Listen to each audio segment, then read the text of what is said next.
Jeg vil meget, meget gerne reklamere lidt, og det er en reklame det her, for kollagen, og især den fra Dotea.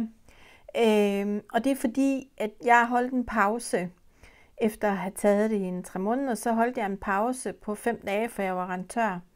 Og jeg tænkte, det har jo egentlig ikke gjort den store forskel for mig. Jeg har en autonom sygdom, som ikke kan gøres noget ved, som bare er der.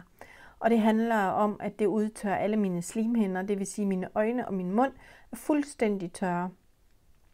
Så holdt jeg en pause med kollagen i 5 dage, og jeg kunne bare mærke, at jeg fik det godt nok skidt i hele kroppen. Alle mine led begyndte at gøre ondt osv. Inden jeg begyndte at tage kollagen i starten, der var det sukkersygen, som var rigtig, rigtig slem. Og min Sjögren, som det hedder, det der udtørrer slimhinderne, det var også galt. Og de her 3 måneder, der har jeg faktisk ikke mærket det så meget.